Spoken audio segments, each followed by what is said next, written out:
This is Reverend Dr. Christine Tata recording the sermon for this Sunday, and I'll begin with the sacred reading from the Gospel according to Luke from the Complete Jewish Bible. Yeshua was teaching in one of the synagogues on Shabbat. A woman came up who had a spirit which had crippled her for 18 years. She was bent double and unable to stand erect at all.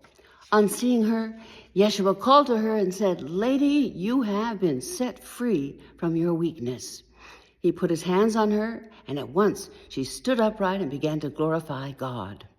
But the president of the synagogue, indignant that Yeshua had healed on Shabbat, spoke up and said to the congregation, "There are 6 days in the week for working, so come during those days to be healed, not on Shabbat." However, the Lord answered him, "You hypocrites!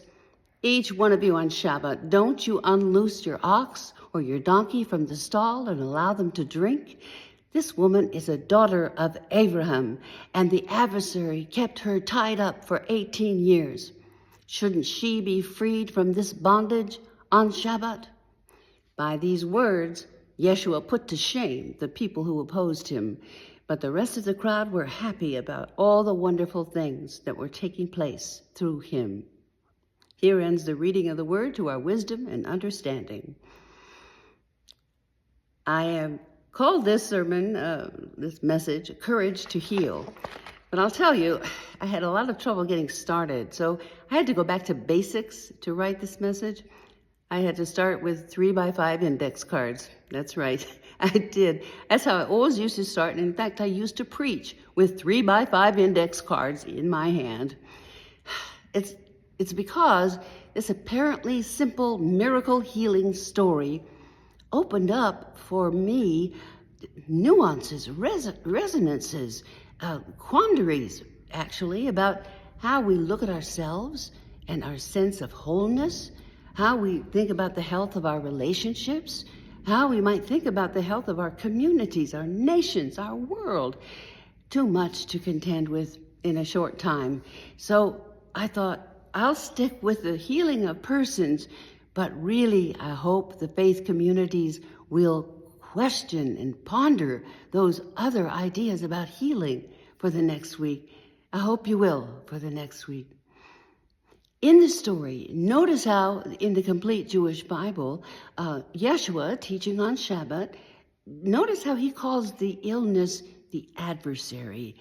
Other translations you'll see will say a demon. That has a different tone, but I love the adversary that Yeshua knows. He knows there's only one really evil thing against us, the adversary. Illness as an adversary.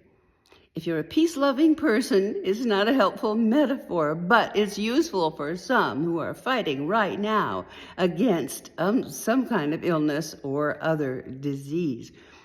And we know that demons, spirits, unclean possession, that was often, or maybe even always, considered the cause of illness in the ancient world. In fact, one of my professors at seminary, Thomas Troger, also was a hymn writer. And he has a song that he wrote about that very thing in the New Century Hymnal. It's number 176. We never sing it because it's hard, but the lyrics go like this. "Silence, frenzied, unclean spirit, cried God's healing Holy One. Cease your ranting, flesh can't bear it. Flee as night before the sun." At Christ's voice, the demon trembled, from its victim madly rushed, while the crowd that was assembled stood in wonder, stunned and hushed.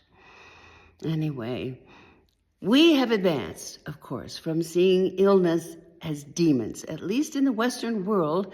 I won't say in all parts of the world, but we don't see illness as judgment these days, usually. We have advanced from seeing illness as humors in the night air, as they used to say in the Middle Ages. And then finally, we learned about germs. Yay, we figured it out about germs. And then right after that, we figured out non-germ kinds of things that just grow in your body for no good reason. And autoimmune disorders, what the what? Lots of science has been done lots of science has been done. And so now, in modern times, we in the first world, I think for the first time ever, have an expectation of health and wholeness. And we look to modern medicine or maybe alternative medicines or both. We look there for almost for miracles, even when we know better. But so I want to walk back my sermon title just a little, that courage to heal that I put on there a couple of weeks ago. Maybe I was thinking of how the woman in the story had the courage to step right up to Jesus. I mean, it was Jesus. Maybe that took some courage, and that's what I was thinking of. She was looking for a miracle, and she got one. Or maybe I was going to talk some about how sometimes people hold back on doing things for themselves that might help them live better or be better. Or maybe I was just thinking about how little kids don't want to go to the doctor and get a shot that they don't have. So I don't know. But then I realized that every adult individual has to make those decisions on their own. And nobody gets to comment on anyone else's decisions. Do you know what I mean? I mean, I'm sure that poor woman in the story with the adversary messing her up all those years, she probably got plenty of advice, right? Why don't you go see John the Baptist? I'm sure he's really good. Or you should go to those healing springs. That's what helped my cousin so much. Or, oh, look, honey, you need to do these exercises. Those demons hate the exercises. You should keep a positive attitude. That's the key, positive attitude. Look, even that last, we're still telling people that last one. And I'll be honest with you, I get a little irritated with people telling people to keep a positive attitude. I do. I don't know if there's science about it or not, but please don't tell, just don't. Anyway, I don't want to judge people who just don't get well, or just don't want to get well. I just don't want to do that, and I hope you won't either, because nobody knows what people are going through. We really don't. And I do know that we all get banged up by life a little bit. We all do. Maybe pick up a demon or two. Or, this wicked world takes away something we love, takes away someone that we love. Every single one within the sound of my voice has had a wound or a loss or a sickness of the soul, or something that has needed healing. Every single one. For some, the hurt is fresh. And I just hope and pray that the community of faith offers companionship and prayers and listening ears.